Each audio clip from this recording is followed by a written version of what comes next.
Assalamualaikum warahmatullahi wabarakatuh. Oke, kembali lagi dengan saya. Perkenalkan, nama saya Eliana Fatika Sari dari Prodi Pendidikan Islam Anak Usia Dini, Fakultas Ilmu Tarbiyah dan Keguruan dari Universitas Islam Maulana Malik Ibrahim Malang.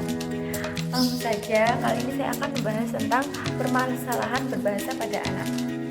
Pengertian anak bermasalah dan ciri-cirinya.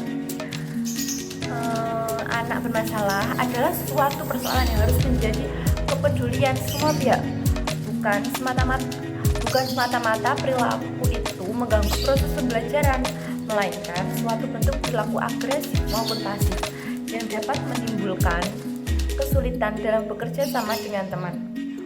Orang tua dan guru perlu memahami perilaku bermasalah ini, sebab anak yang bermasalah biasanya tampak di dalam kelas, bahkan dia menampakkan perilakunya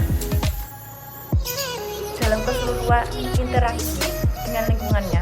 Pada dasarnya, setiap peserta didik memiliki masalah-masalah emosional dan penyesuaian sosial, walaupun masalah itu tidak selamanya menimbulkan perilaku bermasalah yang kronis. Salah satu kesulitan memahami perilaku bermasalah ialah karena perilaku tersebut tampil dalam perilaku menghindar atau mempertahankan diri. Dalam psikologi, perilaku ini disebut mekanisme pertahanan diri yang disebabkan karena peserta didik menghadapi kemasalahan dan tidak mampu menghadapinya. Kecemasan pada dasarnya adalah berupa ketegangan psikologis akibat dari ketidakmampuan dalam pemenuhan kebutuhan. Disebut mekanisme penahanan diri karena dengan perilaku tersebut individu dapat mempertahankan diri atau menghindar dari situasi yang menimbulkan ketegangan. Mekanisme perilaku ini bertentang mulai dari bentuk-bentuk yang normal sampai kepada bentuk-bentuk perilaku psikologis. Masalah-masalah yang berkaitan dengan karakteristik perkembangan murid adalah sebagai berikut. Pertama, perkembangan fisik dan kesehatan. Berdasarkan hasil pengamatan guru-guru, terungkap bahwa gangguan perkembangan fisik dan kesehatan di kelas rendah, kelas 1, 2, 3 SD, sangat lamban dalam bereaksi. Gangguan pertumbuhan gigi, perkembangan fisik tidak sesuai dengan usia dan lebih besar dari teman sebayanya. Sementara itu, pada kelas tinggi kelas 4, 5, 6 terungkap bahwa gangguan perkembangan fisik dan kesehatan berupa persoalan gizi, pertumbuhan fisik tidak sesuainya dengan usia dan lebih kecil dari teman sebayanya. Yang kedua yakni perkembangan diri. Dilihat dari karakteristik perkembangan emosi, tampak bahwa kehidupan emosi murid SD tidak lagi sepenuhnya dikuasai oleh kehidupan emosi yang egoistik. Setiap sikap toleran terhadap diri sendiri mulai tampak, akan tetapi kecenderungan ini belum merupakan pola perilaku yang konsisten, keberanian berbuat atau inisiatif dalam pilihan sendiri. Dengan disertai menerima saran dan bekerja sama dalam kelompok mulai tampak pada murid SD. Kendati demikian, murid SD ini merupakan manifestasi dorongan kekuatan eksternal. Yang selanjutnya yakni nomor 3 adalah perkembangan sosial. Perkembangan hubungan sosial murid SD telah menunjukkan kecenderungan orientasi kelompok yang cukup kuat. Hubungan sosial murid ini telah diwarnai pula oleh kesadaran akan identitas diri, walaupun masih berada pada intensitas yang lemah. Perkembangan sosial murid SD telah menunjukkan pula sikap loyal dan kesediaan korban untuk kelompok.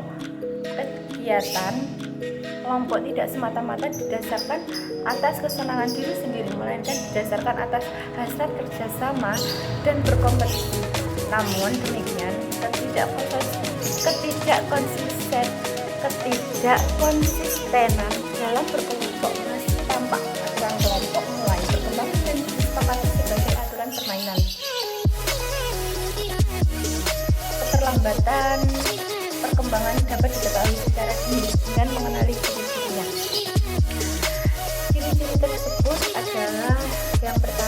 yakni ciri-ciri keterlambatan perkembangan perilaku.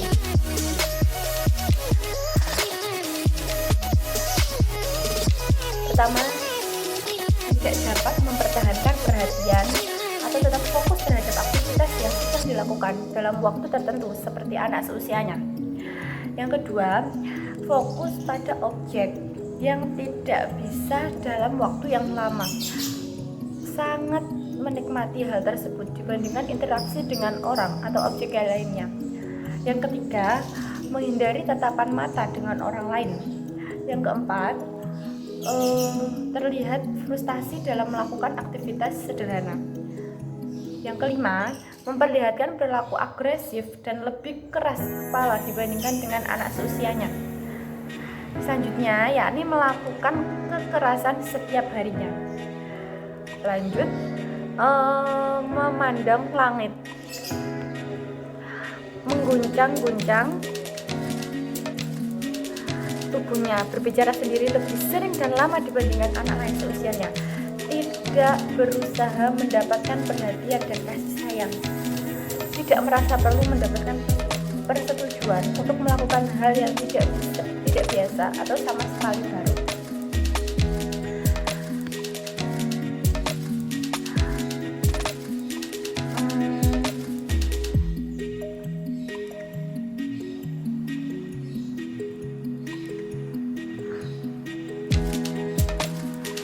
Penyebab gangguan perkembangan bahasa sangat banyak dan luas.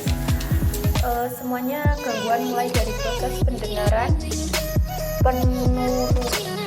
penerusan impuls ke otak, otot atau organ pembuat suara. Adapun beberapa penyebab gangguan atau keterlambatan bicara adalah gangguan pendengaran, kelainan organ bicara, retardasi mental, kelainan genetik atau kromosom, autis, mutin selektif, keterlambatan fungsional, afasia reseptif, dan depresif lingkungan.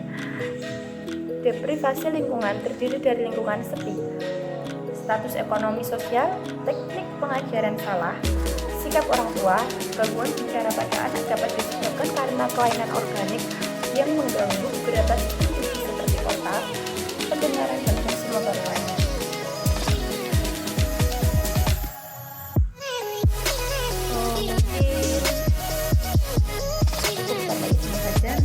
Kesimpulannya, berdasarkan uraian yang dapat saya jelaskan tadi, dapat disimpulkan bahwa dalam proses belajar bahasa dapat ditinjau dari berbagai teori yang kesemuanya masuk akal. Yang terpenting bagi kita dengan adanya teori tersebut dapat membantu kesulitan anak yang sedang mengenal atau belajar bahasa sehingga dapat memaksimalkan kemampuan mereka seperti yang kita harapkan. Terima kasih.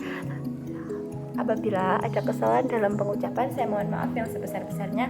Wabillahi taufiq wal hidayah. Wassalamualaikum warahmatullahi wabarakatuh.